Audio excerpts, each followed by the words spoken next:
Hello everyone, welcome to feel mathematics with Ajeeb. I hope you are doing well. उम्मीद करता हूँ आप सब बड़े अच्छे और शानदार होंगे। बेटा, आज हम एक बेहतरीन टॉपिक डिस्कस करने वाले हैं जिसका नाम है कॉम्प्लेक्स नंबर। ये टॉपिक आपके लिए टीजीटी के लिए भी और हमारे ईएमआरएस के लिए बहुत ज़्यादा इंपॉर्टेंट टॉपिक है। आज इसमें हम क्वेश्चन प्रैक्टिस करेंगे और साथ ही साथ में चीज़ें देखेंगे किस तरह से हमें अप्रोच करना है। ये चैप्टर मैं इसलिए पहले करवा रहा हूँ क्योंकि इसके बाद आने वाला टॉपिक हमारा है वो है सीआर इक्वेशन के ऊपर, मतलब कॉची रीमान इक्वेशंस के ऊपर। इसके बाद का टॉपिक है। पहले आपको ये बेसिक आना चाहिए, तभी हम हायर मैथमेटिक्स को पढ़ सकते हैं। अगर हमें बेसिक नहीं आता होगा तो हम हायर मैथमेटिक्स को नहीं पढ़ सकते। आज हम कॉम्प्लेक्स नंबर करेंगे, साथ में उसे कुछ पीवाईक्यू करेंगे, और कल का जो टॉपिक या नेक्स्ट टॉपिक हमारा रहेगा वो होगा हमारा that is Cauchy Riemann equations and analytic functions. अब आप लोगों को पता होगा काफ़ी दिन से मेरी वीडियो नहीं आ रही है बिकॉज कुछ टेक्निकल एरर हो गए थे। मेरा लैपटॉप वर्किंग कंडीशन में नहीं रहा था, इसलिए तुम्हारे लिए वीडियो नहीं आ पा रही थी। अब से आपको डेली बेसिस पे वीडियो मिलेगी, 2 वीडियोस मिलेंगी, जैसे मैं आप लोगों को प्रॉमिस कर चुका था कि आप लोगों को 2 वीडियोस मिलेंगी हमेशा हर डे। एक एमसीक्यू की मिलेगी जो पीवाईक्यू की मिलेगी, और एक साथ ही साथ में आप लोगों को थ्योरी पोर्शन मिलेगा जिसमें हम हर एक चीज़ को अच्छे से कवर करेंगे। ठीक है बेटा, आई होप सबको मेरी आवाज़ आ रही होगी। क्लास स्टार्ट करने से पहले मैं एक बार चेक कर लेता हूँ। हाँ, आवाज़ ठीक है, रिकॉर्डिंग्स ठीक है। ओके बच्चा पार्टी, सो स्टार्ट करते हैं आज का लेक्चर।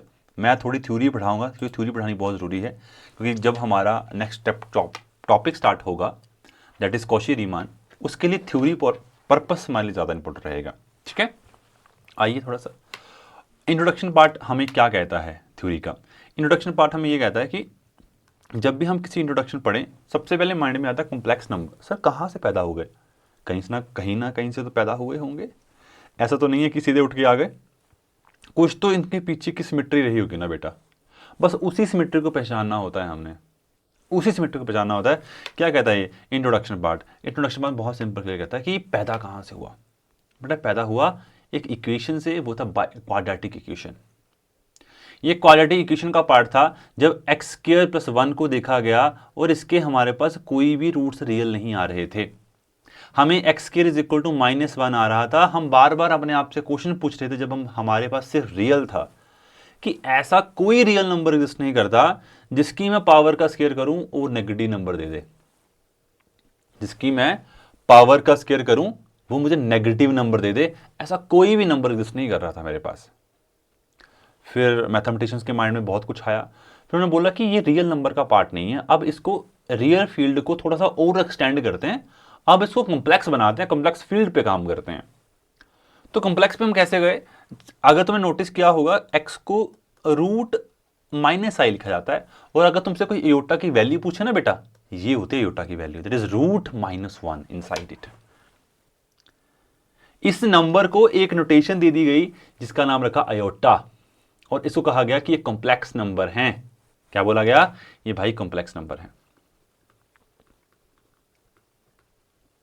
ये रियल तो कंटेन करेंगे ही करेंगे, बट ये रियल से बड़े होंगे। एग्जाम्पल, अगर ये रियल है तो इससे बड़ा जो होगा वो कॉम्प्लेक्स होगा। ये कॉम्प्लेक्स है और ये रियल है। रियल ऑलवेज सब फील्ड होगी किसकी? अपने कॉम्प्लेक्स की सब फील्ड होगी कौन?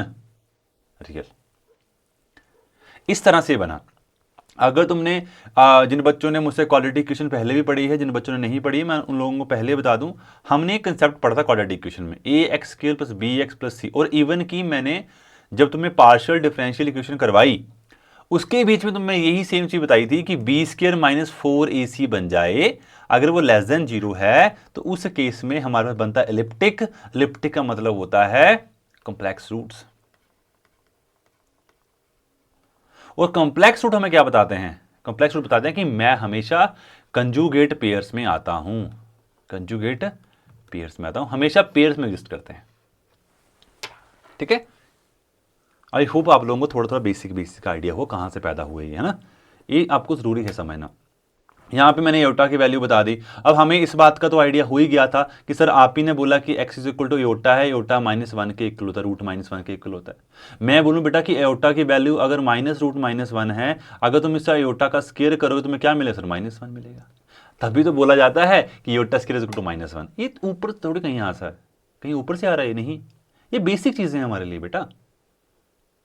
ठीक है, आगे जाके हम अयोटा की पावर भी डिस्कस करेंगे, कैसे कैसे इसकी पावर्स होती हैं। हमेशा अयोटा जो होता है ना बेटा, मतलब जो भी कॉम्प्लेक्स नंबर होता है उसको एस फॉर्म में लिखा जाता है। इस फॉर्म में ही क्यों लिखा जाता है सर? बिकॉज कॉम्प्लेक्स नंबर जो होता है ना वो रियल तो होता ही होता है, बट रियल से एक्सटेंडेड होता है। रियल में कौन सा पार्ट नहीं है? अयोटा वाला पार्ट नहीं है। तो यहां पे मेंशन किया गया जो कॉम्प्लेक्स नंबर होता है उसको हमेशा a प्लस अयोटा b लिखा जाता है। जो a कोमा b आ रहे हैं वो रियल नंबर से आते हैं। मतलब किस तरह का कॉम्प्लेक्स नंबर होता है? कॉम्प्लेक्स नंबर हमेशा 2 plus iota, 2 minus iota, 3 iota, इस तरह की फॉर्म बेटा हमारे पास कॉम्प्लेक्स नंबर में एग्जिस्ट करते हैं। इसमें एक अपना रियल पार्ट होता है, एक इमेजिनरी पार्ट होता है। इमेजिनरी पार्ट किसको कहते हैं? जो अयोटा के साथ में लिखा जाता है। ए क्या हुआ? ए हमारे पास हुआ बेटा रियल पार्ट। क्या हुआ? Real part. बी हमारे पास हुआ इमेजिनरी पार्ट। क्या हुआ? Imaginary part.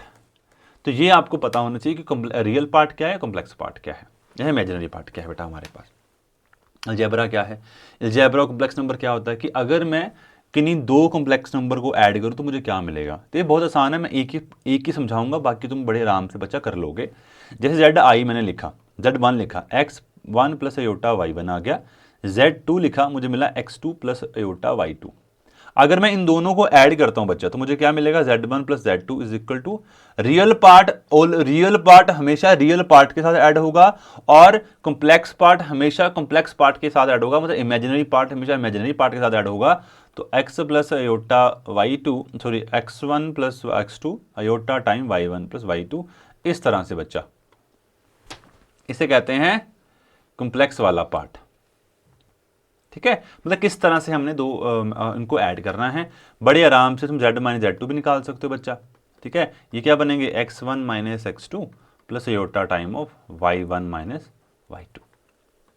ठीक है, अब आप लोग जानते हो कि मल्टीप्लाई कैसे करते हैं दो कॉम्प्लेक्स नंबर को।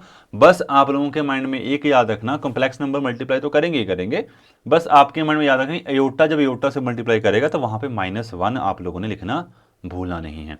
Z1 अपॉन Z2 भी कर सकते हो। ठीक है, इसमें हमेशा क्या करते हो, एक चीज बच्चा हमेशा अपने माइंड में रखना कि डिनोमिनेटर में कभी भी कॉम्प्लेक्स नंबर नहीं रह सकता। डिनोमिनेटर में कभी भी कॉम्प्लेक्स नंबर नहीं रह सकता। क्यों? अगर रह रहा है तो हम उसको रैशनलाइज करेंगे, अच्छे से रैशनलाइज करने के बाद देखेंगे क्या बन रहा है। ठीक है, इस बात को अच्छे से ध्यान में रखना है आप लोगों ने, अगर नहीं रखोगे तो आपको फिर कंफ्यूजन क्रिएट हो जाएगी। पावर क्या है अयोटा की? अयोटा की पावर का मतलब क्या होता है? देखो बेटा, अयोटा पावर समझाने का मतलब ये है कि अयोटा की तुमसे कोई भी पावर वहां पेपर में पूछी जा सकती है। अयोटा की 509 पावर कितनी होती है? तो वहां पे ऐसा ना करें हम कि इसको 509 तक सॉल्व करें, फिर बच्चों वाला काम हो जाएगा, है ना, फिर तो फायदा है क्या पढ़ने का। हम कुछ ऐसा पैटर्न बनाएं जिससे हमारा काम आसान हो जाए। ठीक है, तो मैंने पैटर्न समझाना पहले तुम्हें। अयोटा इज इक्वल टू, हमें पता है अयोटा का अयोटा ही होता है, दैट्स मीन अयोटा को तो कुछ क्या ही पुट करना है, that is root i put कर दो। चलो आप इसको अयो स्क्वायर करो, क्या मिला? -1 मिला। आप अयोटा क्यूब करो तो क्या मिलेगा? माइनस की अयोटा मिलेगा। और जब आप अयोटा के पावर 4 करो तो तुम्हें क्या मिलेगा सर? 1 मिलेगा। ठीक है, आई होप लगा होगा पता है कैसे आया है। सर अयोटा 5 करें तो क्या बनेगा? सर अयोटा 4 इंटू अयोटा लिखते हैं ना, क्या बनेगा? अयोटा। सर अयोटा 6 कैसे लिखेंगे? Iota 4 into iota square, that is iota square. Iota 4 तो 1 है। अयोटा 7 अयोटा क्यूब होगा। अयोटा 8 अयोटा 4 होगा। इट मीन्स मैं क्या कर रहा हूं सर? कुछ नहीं कर रहे आप तो, हम कर रहे हैं एक पैटर्न बना रहे हैं। वो पैटर्न ऐसा है कि जो मुझे बता रहा है कि हर 4 के बाद वैल्यू रिपीट करती हैं। मतलब एवरी 4 के बाद, जैसे 4 पे 1 आया, 8 पे 1 आएगा, 12 पे 1 आएगा, 16 पे 1 आएगा, 20 पे 1 आएगा, 24 पे 1 आएगा, 28 पे 1 आएगा। मतलब ये वैल्यू क्या रिपीट कर रहे हैं। इसका एक पीरियड क्या है सर? इसका जो पीरियड है वो हमारा है 4 के बाद वो वैल्यू क्या करेगा? रिपीट करेगा। यहां लिखा है 509। सर 509 को 4 से डिवाइड करना है एक बार। 4 से डिवाइड किया 12, बच कितने गए हमारे पास? 2 बच गए, 9 7 28, एक बच गया हमारे पास, रिमाइंडर में एक बच गया। तो आंसर क्या बनेगा इसका? अयोटा। 4 से तो पूरा 4 चला गया, मतलब उसने अयोटा रेस्ट पर 508 था 1, पीरियड पूरा कवर हो रहा था जब 4 से पूरा डिवाइड हो रहा था ये। बच कितना गया सर? 1 बच गया, जो बच गया वही आंसर। ठीक है बेटा, आई होप, अगर यहां पे लिख देता हूं मैं, अगर किसी का रिमाइंडर 0 आता है उसका मतलब वो होता है 1, अगर किसी का रिमाइंडर 1 आता है उसका मतलब होता है योटा, अगर किसी का रिमाइंडर 2 आता है उसका मतलब योटा स्क्वायर, और अगर किसी का 3 आता है उसका मतलब योटा क्यूब। दैट्स इट, इसके बाद कुछ नहीं होता कि अगर हम किसी को भी 4 से डिवाइड कर रहे हैं तो यही रिमाइंडर पॉसिबल हो सकते थे। सभी के आंसर में तुम्हें लिखकर बता दिए। ठीक है, या आप इससे क्या होगा, आप लोगों को चीजें करने में आसानी हो जाएगी। सो ऑब्वियसली बात है कि जब हम कॉम्प्लेक्स नंबर पढ़ें, यहाँ पे मॉडुलस और कंजुगेट बहुत अच्छा काम करता है, बहुत इंपॉर्टेंट काम करता है। तो यहाँ पे मॉडुलस क्या काम करेगा, तो अगर तुम बच्चों ने रियल पढ़ा है तो रियल में तुम लोगों ने पढ़ा होता कि जो मॉड फंक्शन होता है ना, हमेशा वो एक पॉजिटिव फंक्शन है, हमेशा पॉजिटिव फंक्शन होता है। और मैं आपको सबको पता है कि मैंने ये भी बताई है कि एक्स, अगर किसी का एक्स स्क्वायर है, मतलब स्क्वायर रूट एक्स स्क्वायर लिखा है अंदर, तो ये ऐसे ओपन होता है। आई होप सबको पता होगा। ठीक है, अब हम यहां पे कॉम्प्लेक्स नंबर में क्या करने वाले हैं। सर जेड है, हाँ जी है। एक्स प्लस योटा वाई है, बिल्कुल है। सर अगर इसका मोड लेंगे तो भी पॉजिटिव क्वांटिटी है, बिल्कुल। सर आपने क्या बोला था, अंदर क्या कर दोगे, स्क्वायर, तो आ गया, काम खत्म। मतलब जब ही किसी कॉम्प्लेक्स नंबर का हम मोड लेंगे वो उसको x square plus Y square में कन्वर्ट कर देगा और उसको एक रियल वैल्यू बना देगा। कॉम्प्लेक्स से बन जाएंगे हम रियल। आई होप आप लोगों को ये अच्छे से क्लियर हुआ होगा, क्रिस्टल क्लियर बना होगा आप लोगों का कॉन्सेप्ट वाला। सर क्या हम इसको z की ही फॉर्म में लिख सकते हो, क्योंकि ये छोटी छोटी चीजें तुम्हें कौशी में जाके बहुत काम करवाएंगी, एनालिटिक फंक्शंस के लिए बहुत काम होगा तुम्हारा। तभी मैं आज के लेक्चर को इतने अच्छे से एक्सप्लेन कर रहा हूं कि नेक्स्ट लेक्चर तुम्हारे लिए मुश्किल ना हो। मैं अगर तुमसे बोलूं कि कंजुगेट क्या होता है, सर कंजुगेट जेड बार होती है। जब हम बार लगाते हैं ना बेटा तो वो कंजुगेट बन जाता है। अगर मेरे पास Z X plus iota Y था, अगर मैं उसका कंजुगेट ले रहा हूं, ठीक है, एक्स प्लस योटा वाई का मैं कंजुगेट ले रहा हूं, क्या बनेगा बेटा, वो बना एक्स माइनस योटा वाई। क्या बनेगा वो, एक्स माइनस योटा वाई। इसे कहते हैं कंजुगेट लेना, इसे कहते हैं कंजुगेट लेना। और अगर यहां पे नेगेटिव होता तो, अगर यहां पे नेगेटिव होता तो क्या होता, तो पॉजिटिव हो जाता, एक्स प्लस योटा वाई बन जाता। मतलब अगर योटा के साथ नेगेटिव लगा है, सिर्फ योटा की वैल्यू को चेंज कर रहा है। अगर तुम्हें कहूं कि इसका क्या आएगा, तो सिर्फ योटा की वैल्यू को चेंज करेगा, बाकी इसको कोई मतलब ही नहीं है।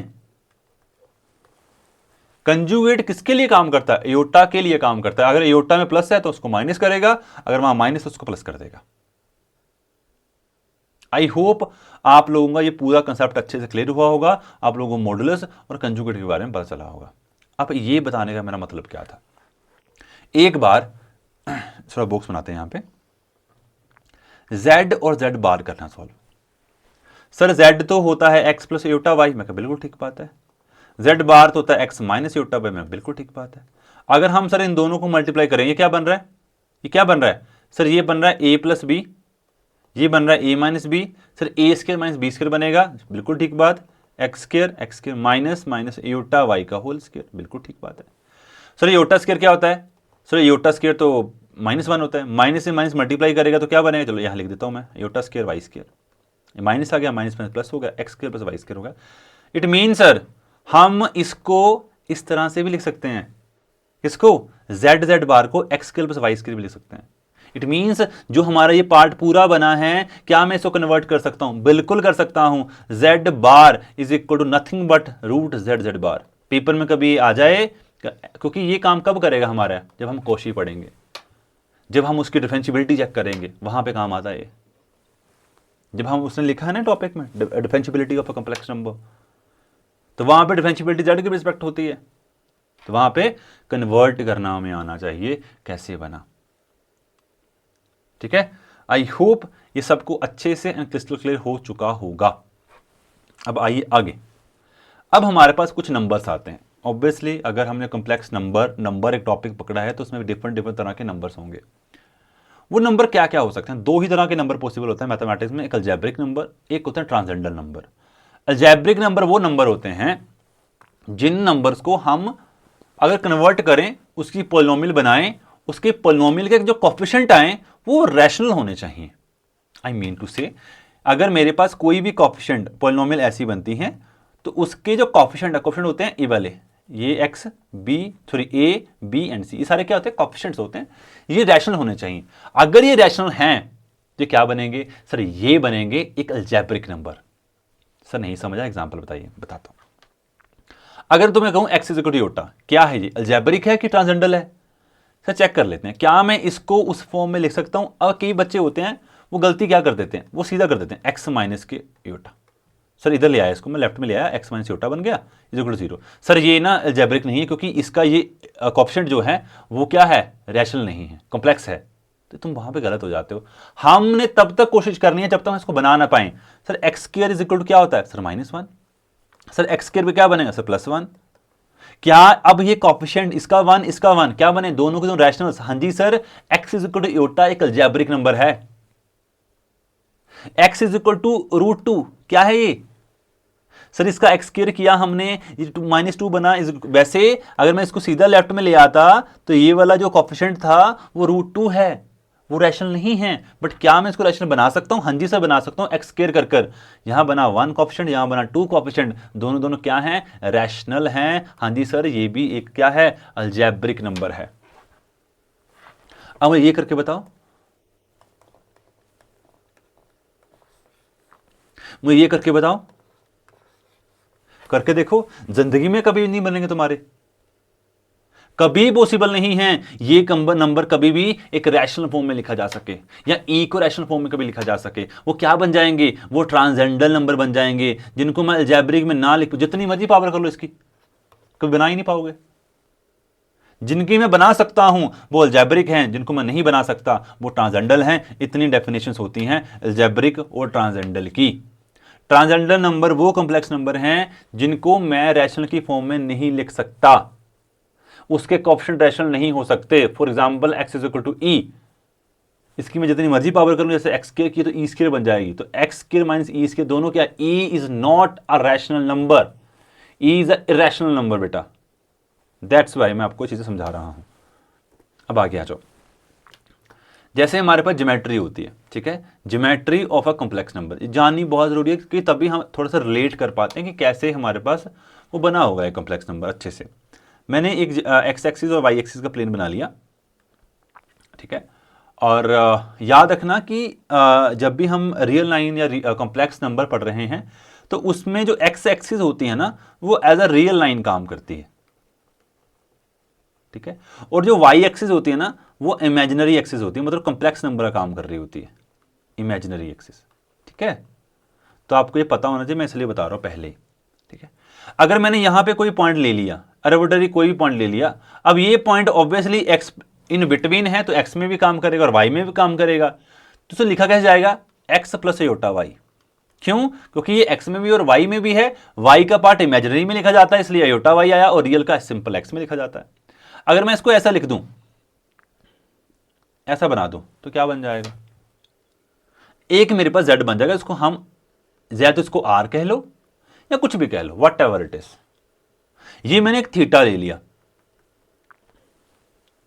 थीटा ले लिया। Sir z is equal to r का मतलब क्या हुआ, क्या रेडियस, क्या कोई रेडियस का काम कर रहा है?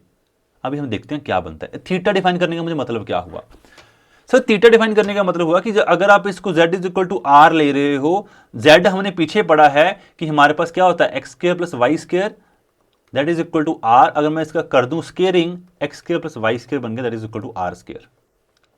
सर ये तो सर्कल बन रहा है, मैं बिल्कुल ठीक बात है, मतलब सर्कल का रेडियस है।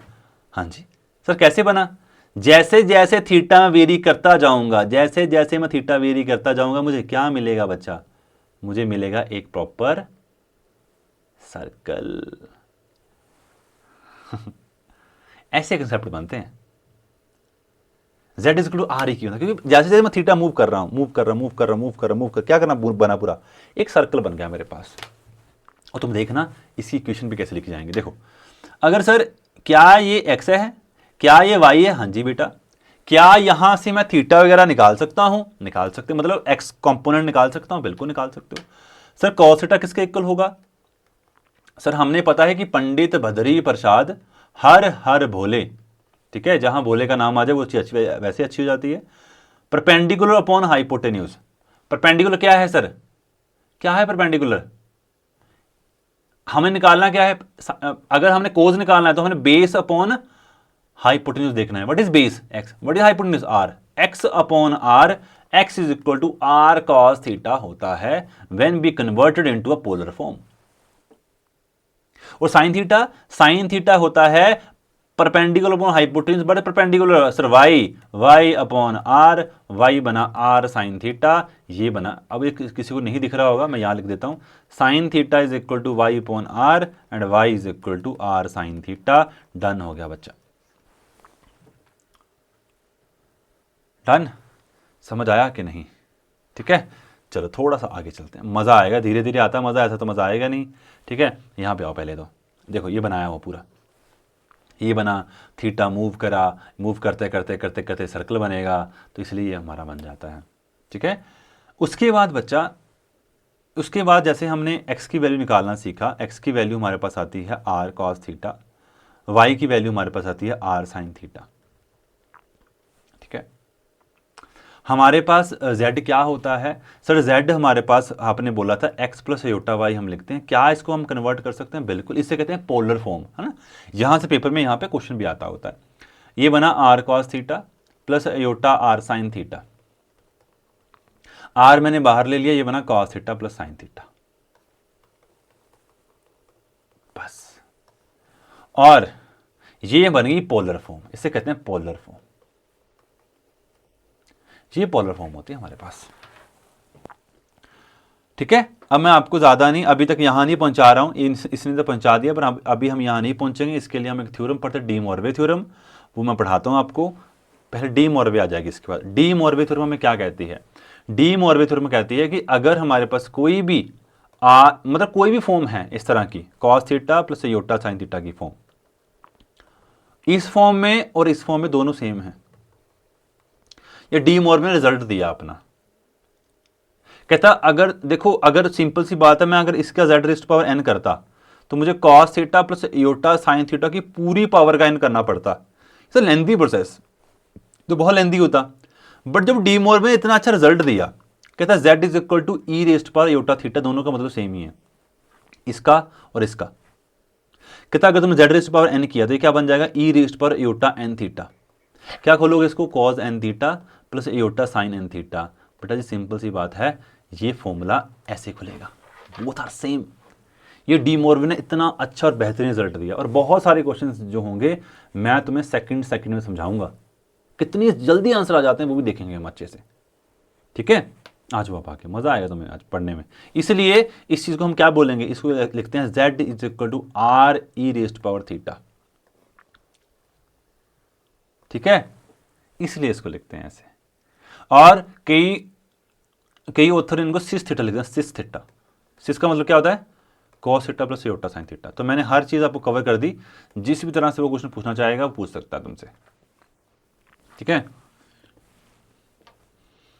अब ये कुछ रिजल्ट्स होते हैं जो आप लोगों को पता होना चाहिए, माइल्ड से पता होना चाहिए। ठीक है, तो जैसे z1 इंटू z2 यहाँ लिखा हुआ है, तो इसको हम कन्वर्ट कर सकते हैं z1 इंटू z2 से। और जैसे हमारे पास ये हिस्सा लिखा है z1 upon z2, that is nothing but mode z1 upon mode z2। ठीक है, जैसे ये लिखा है हमारे पास, तो ये मैं एग्जांपल से तुम्हें समझा देता हूँ। जैसे मेरे पास कोई भी कम्प्लेक्स नंबर है, फॉर एग्जांपल 1 प्लस अयोटा ही है ना। चलो माइनस लेते हैं, बेहतर रहेगा माइनस से। माइनस लेते हैं, क्या बनेगा सर? ये बनेगा 1 का स्क्वायर माइनस 1 का स्क्वायर, और ये बनेगा 1 का स्क्वायर। मैं मतलब 1 नहीं होता, ये क्या बना? ये 1 प्लस 1 रूट 2 बना। ये वैल्यू में बस रूट 2 आ गई। रियल रिजल्ट क्या है? रियल रिजल्ट सर -1 है, और उसका मोड लिया तो 1 बना, ये 1 है। ये क्या है? -1। तो देखो इक्वालिटी सेटिस्फाई कर रही है कि नहीं कर रही? हमेशा करेगी। ठीक है, तो बाकी थोड़ा देख लेना। अब आगे आ जाओ। अब मैंने आप लोगों को एक चीज समझानी है, that is I am talking about theta. हमारे पास मैथमेटिक्स में थीटा का आर्गुमेंट कहा जाता है। वो यहां पे दो तरह के आर्गुमेंट होते हैं, एक होता है प्रिंसिपल आर्गुमेंट जिसको कैपिटल ए से लिखा जाता है, एक होता है सिंपल आर्गुमेंट जिसे स्मॉल ए से लिखा जाता है। इन दोनों के अपने अपने मतलब हैं। ठीक है, मैं तो आपको दोनों के मतलब एक बार समझा दूंगा अच्छे से। अब यहाँ पे इसने सब कुछ बनाया है, इसने ये भी लिखा, तो ये कैसे लिखता है समझो। पहली बात, जब हमारे पास R cos theta is equal to X होता है और R sine theta is equal to Y होता है, तो उस केस में अगर मैंने इन दोनों को डिवाइड कर दें तो R sine theta upon R cos theta Y upon X आ गया। आर से आर गया, that is equal to tan theta, tan theta is equal to Y upon X, मतलब theta is equal to tan inverse Y upon X. ये theta है ना बच्चा, इसे कहते हैं आर्गुमेंट। क्या कहते हैं इसको? आर्गुमेंट। ये दो तरह के आर्गुमेंट होते हैं हमारे मैथमेटिक्स में, एक कैपिटल ए आर जी से लिखा जाता है, एक स्मॉल ए आर जी से लिखा जाता है। जो कैपिटल वाला होता है इसे कहते हैं प्रिंसिपल आर्गुमेंट, ये सिर्फ थीटा ही होता है। जो थीटा तुम्हारा निकल गया वो ही तुम्हारा प्रिंसिपल आर्गुमेंट होगा। बट हमें पता है कि साइन थीटा और कॉस थीटा एक पीरियोडिक फंक्शंस हैं, ये अपनी वैल्यू को आफ्टर 2 पाई रिपीट करते हैं, हर 2 पाई के बाद अपनी वैल्यू को रिपीट करेंगे, हर 2 पाई वैल्यू रिपीट होगी, रिपीट होती जाएगी होती जाएगी होती जाएगी बार बार। मतलब ये वैल्यू को थीटा को बोलना कि ये से एक सिंगल वैल्यूड फंक्शन है, जरूरी नहीं। थीटा कैन वेरी, थीटा का पीरियड 2 पाई होगा because of sine theta and cos theta, इसलिए स्मॉल आर्गुमेंट को लिखा जाता है थीटा प्लस 2n पाई। और ये कैपिटल वाले को, कैपिटल ए आर जी को ओनली थीटा लिखा जाता है, ये सिंगल वैल्यूड फंक्शन है। और यहां पे ये है इनफाइनाइट वैल्यूड फंक्शन, जिसके बारे में आगे मैं लिखा भी हुआ है। देखो स्मॉल ए आर जी लिखिएगा, स्मॉल ही, कैपिटल नहीं लिख सकता। थीटा प्लस 2n पाई, 2n पाई ऐड करने का मतलब ये हुआ कि आफ्टर हर 2 पाई के बाद इसकी वैल्यू रिपीट करेगी। फॉर एग्जाम्पल जैसे हमारे पास पाई होता है, पाई बाई 2 होता है, इसकी वैल्यू 1 होती है, तो हमारे पास आफ्टर 2 पाई ऐड करने के बाद 5/2 पे भी इसकी वैल्यू क्या होती है? 1 ही होती है। मतलब हर 2 पाई के बाद अपनी वैल्यू को रिपीट करेगा। That is capital argument is called argument, है ना। तो आर्गुमेंट कैसा फंक्शन है? एक इनफाइनाइट सेट है, इनफाइनाइट वैल्यूड फंक्शन है। इनफाइनाइट क्यों बना sir? Because of this n। ये n कहां से आता है? इंटीजर से आता है, और इंटीजर एक इनफाइनाइट क्वांटिटी है, इसलिए हम कहते हैं ये इनफाइनाइट सेट बन चुका। ठीक है, आ जाओ। अब प्रिंसिपल आर्गुमेंट आ गया, है ना। प्रिंसिपल आर्गुमेंट में क्या कहता है? प्रिंसिपल आर्गुमेंट हमें सिर्फ एक ही बात समझाता है, वो है ओनली थीटा के बारे में। ए आर जी ओनली बन जाएगा तुम्हारा थीटा। ये एक सिंगल वैल्यूड फंक्शन है। सर ऐसा भी कभी होगा कि हमारे पास स्मॉल ए आर जी और capital A R ji equal हो जाएं? बिल्कुल होगा। कब होता है ये? पढ़ा है बच्चों ने मुझसे। कब होता है इक्वल? ये तब होता है जब इसका जो थीटा जो है, अगर तुम थीटा की बात कर रहे हो, ये थीटा तुम्हारा है वो पाई बाय 2 छोटा हो। आफ्टर 2 पाई के बाद तो वैल्यू रिपीट करती है ना, आफ्टर इन बिटवीन तो दोनों सेम है ना। तो इसमें थीटा का आपका जो पीरियड होना चाहिए वो -पाई से पाई का अगर हो जाए तो बात बन गई सर, तो बात डन है कि इन बिटवीन दोनों इक्वल है। आफ्टर दैट तो ऑब्वियसली बढ़ता जाएगा, है ना। ये आपको समझना चाहिए बिल्कुल अच्छे से। आई होप आप लोगों को थोड़ा सा क्लैरिटी मिल रही होगी इन चीज़ों की रिगार्डिंग। ठीक है, यहाँ पे लिखा हुआ मैंने कि ये दोनों हैं, ये भी बात लिखी हुई है कि capital A R G is infinite valued function, whereas capital A R small A R G is a infinite valued function and capital A R G is single valued. ठीक है, अगर जो बच्चे EMRS की तैयारी कर रहे हैं उनके लिए थोड़ा हायर मैथमेटिक्स थोड़ा इंक्लूड कर रहा हूँ, चीज़ें एडिशनल इंक्रीज एड ऑन कर रहा हूँ, बिकॉज वो सेंटर का पेपर है और सेंटर में अच्छे क्वांटिटी का मैथ पूछा जाएगा। बिल्कुल बेसिक नहीं होता कभी भी वो, इसलिए आप लोग प्लीज़ इन वीडियोस को देखना। TGT वाले तो देखेंगे, बट EMRS की जो एक्स्ट्रा तैयारी कर रहे हैं, PGT हो या TGT हो, आप उन चीज़ों फोकस करो, क्योंकि ये सिंपल पेपर नहीं होने वाला। सेंटर का पेपर कभी सिंपल नहीं आता है, थोड़ा उसका लेवल अप ही रहता है।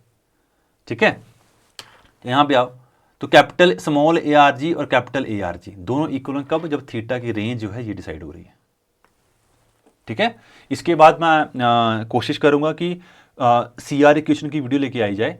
और बेटा आप लोगों ने ना क्वेश्चंस जो मैं PYQ करवाऊंगा, आज भी करवाऊंगा और आफ्टर इसके बाद भी आपको एक वीडियो मिलेगी। आप लोगों ने क्वेश्चन की वीडियो स्किप नहीं करनी है। थ्योरी आप लोगों की मर्जी है, थ्योरी आप पढ़ भी सकते हो, छोड़ भी सकते हो, वो आप पे टोटली डिपेंडेंट है, बट आप लोगों ने क्वेश्चन नहीं छोड़ने हैं। मैं आपको TGT और EMRS सब के क्वेश्चन करवाने वाला हूं। जैसे टॉपिक जो मैं पढ़ा रहा हूं उसी टॉपिक के रिगार्डिंग आपको क्वेश्चन सॉल्व करने को मिलेंगे। कुछ क्वेश्चन मैं करवाया करूंगा क्लास में ही, कुछ लोग आप खुद किया करोगे। ठीक है, अब ऑब्वियसली बात है कि जैसे हमने एक सर्कल वहां बनाया था, ठीक है, जब हम एक पूरे सर्कल को बनाते हैं ऐसे करके, याद होगा मैंने 2-3 बार बना दिया है, इतनी अच्छी ड्राइंग नहीं सर आपके सर की, ठीक है, बहुत गंदा हूं मैं ड्राइंग में, ठीक है। तो ये एक सर्कल बना। अब सर्कल में पहला क्वाड्रेंट भी होता है, सेकंड भी होता है, थर्ड भी होता है और फोर्थ भी होता है। ये सारे के सारे क्वाड्रेंट किस में होते हैं? एक सर्कल में होते हैं। इसलिए थीटा कहां से कैसे वेरी करेगा? थीटा पहले में भी जाएगा, दूसरे में भी जाएगा, तीसरे में भी जाएगा, चौथे में भी जाएगा। क्यों? क्योंकि सर्कल बनाना होता है इसको। जब थीटा हमारा पहले क्वाड्रेंट का पार्ट है, when theta is our first quadrant part, तो जो हमारे पास थीटा आया वो ही थीटा मान्य होगा, वो ही थीटा मान्य होगा, उसे थीटा कहा जाएगा, उसे आर्गुमेंट कहा जाता है। ये तो हमें पता है थीटा क्या होता है, थीटा निकालना जानते हैं हम, tan inverse y upon x है ना, ये मुझे बताने की जरूरत नहीं है अब, ठीक है, ये नहीं मुझे बताना, ये पता है आप लोगों को। अब थीटा कभी सेकंड का भी रहा होगा, थीटा से सेकंड लाइन, सेकंड में आ गया ना ये, और यहां सेकंड में आ गया। सेकंड में क्या होता है? सेकंड में हमारे पास x नेगेटिव y पॉजिटिव होता है, x नेगेटिव होता है, y पॉजिटिव होता है। अगर ऐसा है सर, मैं बिल्कुल है, तुम क्या करते हैं, जो भी थीटा हमारे पास, जो अब उसको थीटा नहीं लिखेंगे स्टार्टिंग में ही, अब जो तुम्हारे पास थीटा था ना वो अल्फा बन जाएगा, tan inverse y upon x लिखना, जो तुम्हारा अल्फा यहां से मिल गया उसको पाई से माइनस करना, पाई माइनस अल्फा करना, उसका पाई माइनस अल्फा करना, वो क्या मिलेगा तुम्हें? एक थीटा मिलेगा, this is argument of ERG।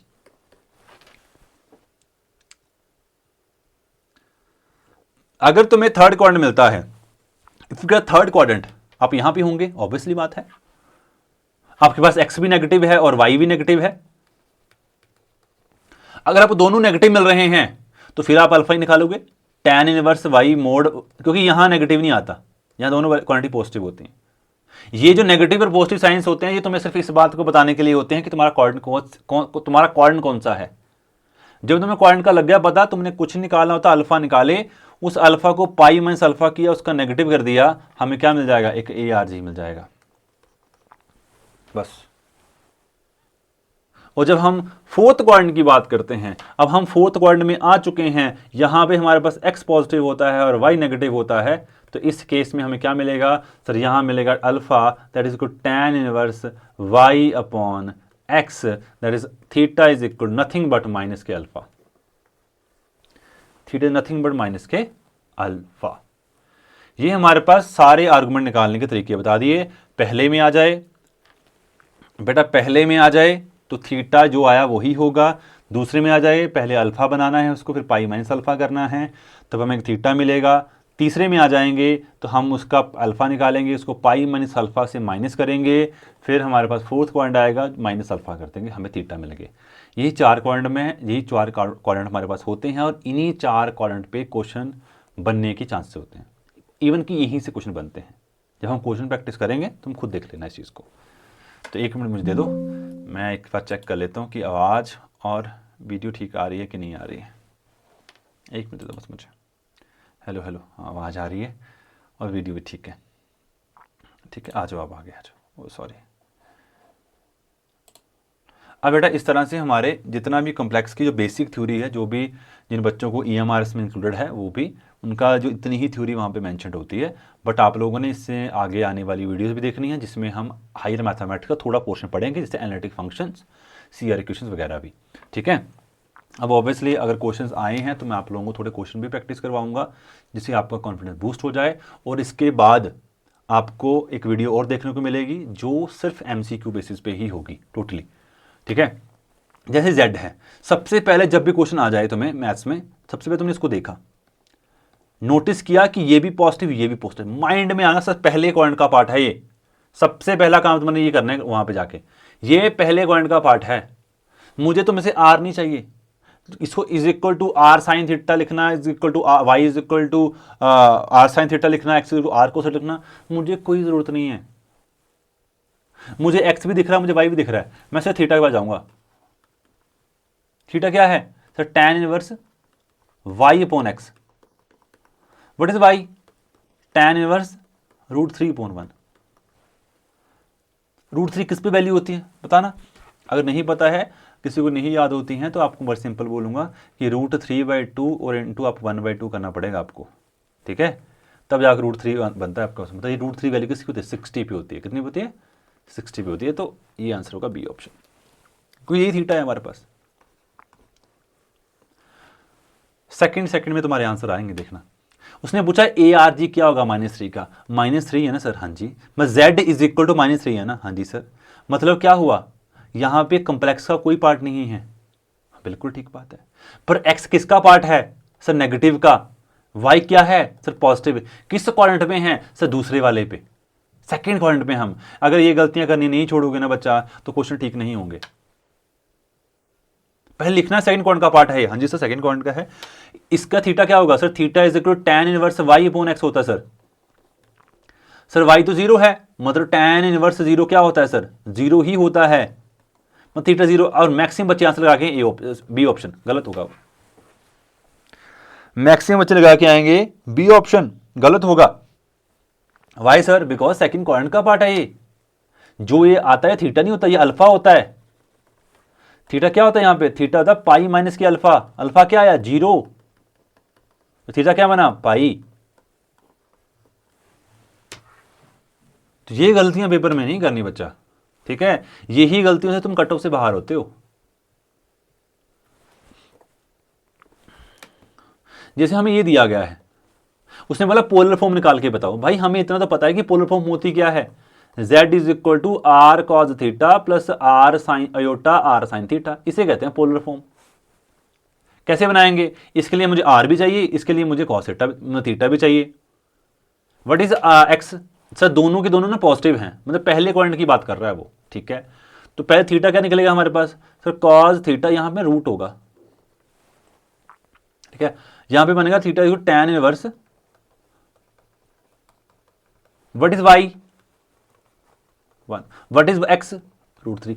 क्या होता है ये, 30 डिग्री, 30 डिग्री आंसर है इसका। r कैसे निकालेंगे sir, x is equal to क्या दिया गया है सर, x दिया गया है हमें √3, व्हाट इज y इज 1।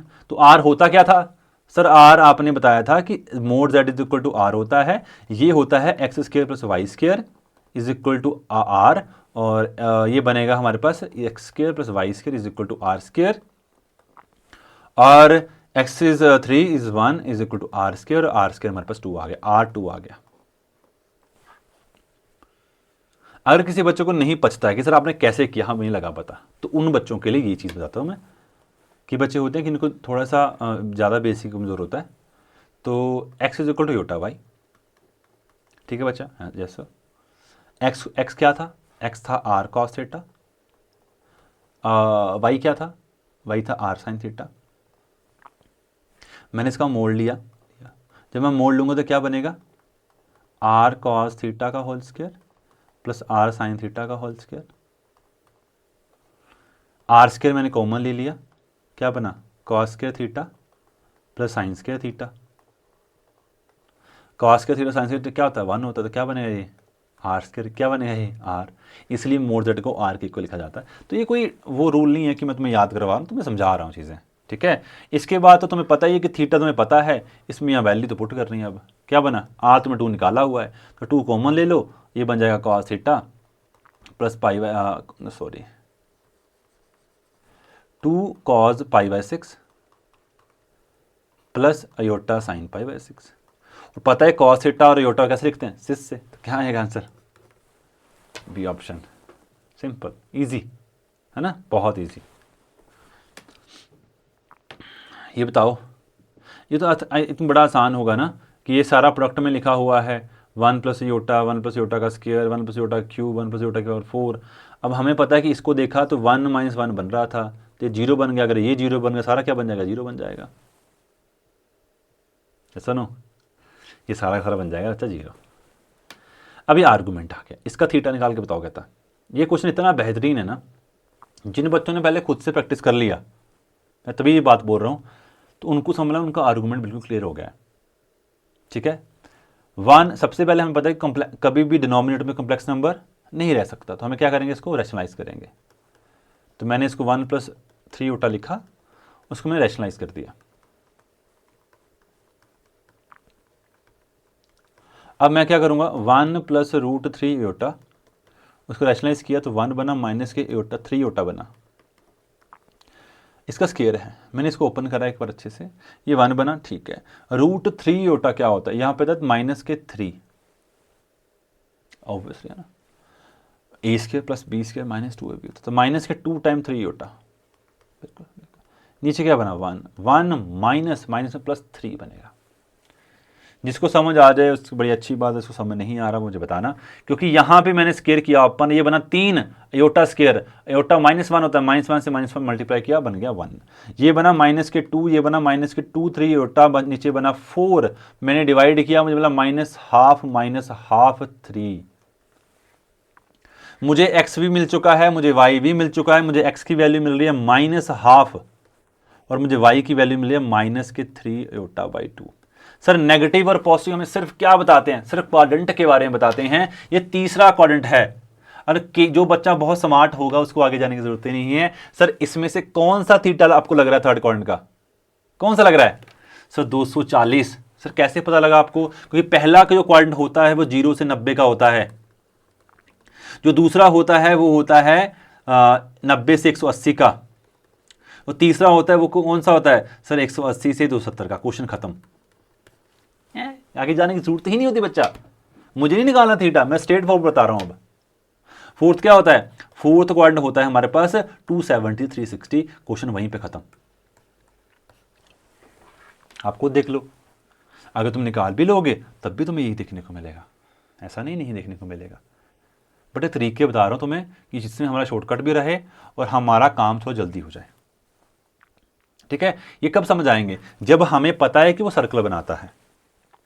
जो सर्कल बनाता है, सर्कल पहले 0 से π/2, π/2 से 9, π/2 से 80, 180 में पाई से 3π/2, 3π/2 से 2π, पूरा एक सर्कल बन के रेडी हो जाता है। अब ये क्वेश्चन आसान, बेहतरीन आसान क्वेश्चन हैं। That is equal to iota pi, that is e raised pi iota pi, and this is nothing but cos pi plus iota sine pi. What is cos pi sir -1, what is sine pi sir 0। Answer क्या बना sir -1। क्या है answer, ये option. I hope आप लोगों को मजा आ रहा होगा। अब ये जितने भी क्वेश्चन तुम लोग देख रहे हो, ये वाला क्वेश्चन होमवर्क है, ये क्वेश्चन होमवर्क है, ठीक है, और ये क्वेश्चन भी होमवर्क है, ठीक है। चलो मैं ये क्वेश्चन तुम्हें समझा देता हूँ एक बार, ठीक है। जिन बच्चों को नहीं आता होगा वो अब समझ आ जाएगा, अच्छे से क्लैरिटी मिल जाएगी। बेटा तुम लोगों ने जो तुम्हें मैं बता रहा हूँ ना वही काम करना है। सर दोनों पॉजिटिव है, सर पॉजिटिव है, मतलब थीटा मिलेगा सीधा हमें सिर्फ उस थीटा पे काम करना है और उस पर आर पे काम करना है। आर क्या होता है सर, आर स्क्वायर होता है sir x square plus Y square. What is the value of x, sir x की वैल्यू मेरे पास क्या है सर √3, मतलब क्या बनेगा 3 + 1, आर की वैल्यू 2 आ गई। पहले माइंड में वो क्लियर करना है, ठीक है सर। मैं z को अभी तक √3 प्लस योटा लेके चल रहा हूं, पावर 6 नहीं, ठीक है। यहां पे थीटा क्या आएगा, थीटा यहां पे बनेगा tan inverse √y upon √x, मतलब y अपॉन y। क्या बना √1 अपॉन √3, कितना होता है सर, ये होता है 60, मतलब 30 होता, सॉरी थीटा क्या बना 30 बना, 30 बना, ये 1/√3 होता 30 डिग्री, ठीक है। आई होप ठीक है। सर अगर इसको हम पोलर में कन्वर्ट करें तो कैसे करेंगे, z is equal to r cos theta r sin theta लिखते हैं कि नहीं लिखते। मैंने r कॉमन ले लिया, क्या बनेगा r cos theta plus sine theta. ये क्या होता है सर, ये होता है e raised to power. Question खत्म। सर कैसे खत्म हुआ, मुझे पावर कितनी चाहिए सर, इसकी पावर 6 चाहिए मुझे। अगर मैंने इस पूरे की पावर 6 की तो क्या मिलेगा मुझे सर, मुझे मिलेगा r की पावर 6 ई रेज़ पर योटा 6 थीटा। मैं कहा ठीक बात है। सर थीटा क्या दिया हुआ था हमें, अभी डिस्कस करते हैं। सर r की power 6, what is r is 2 की पावर 6 आ जाएगी, बिल्कुल ठीक बात है। ई रेज़ पावर 6 इंटू π/6, वर्ड थीटा π/6 था, 6 से 6 कट गया, क्या बना 64 बना। ये क्या बना ई रेज़ पर iota pi, what is iota pi sir cos pi, sir cos pi plus iota sine pi. क्या बना ये सर -1, ये क्या बना 0, आंसर क्या बना माइनस के 64, ऑप्शन नंबर ए। तो आप बड़े आराम से निकाल सकते हो इतने बड़े बड़े क्वेश्चंस भी। ये तो मैंने आपको अच्छे से एक्सप्लेन कर दिया, नहीं तो ये क्वेश्चन 30 सेकंड का क्वेश्चन है बच्चा, ये 30 सेकंड्स। ऐसी 1000 पावर क्यों ना लिखी हो, 1 सेकंड में आंसर आएंगे तुम्हारे। इसलिए डी मॉर्बे ने बहुत अच्छा काम किया था मैथमेटिक्स में। अब ये क्वेश्चन आपका, आई थिंक 2 क्वेश्चन मैंने आपको ऑलरेडी दे रखे हैं। ये क्वेश्चन नंबर 2 था आपका, इसके बाद आपका क्वेश्चन नंबर 3, ठीक है। आई होप आई थिंक इतने ही होंगे। हाँ हाँ, ये भी है एक, ये आप खुद करना। अब क्वेश्चन नंबर 4 होमवर्क, मेहनत करनी है बेटा तभी बात बनेगी, बाकी आप रहने दीजिए। अब देख लो ये आपका नेक्स्ट टॉपिक आने वाला है, that is CR equation and analytic function. Theory के साथ पढ़ेंगे, MCQ पढ़ेंगे और बेहतरीन टॉपिक बना दूंगा आपका हायर मैथमेटिक्स का, ठीक है।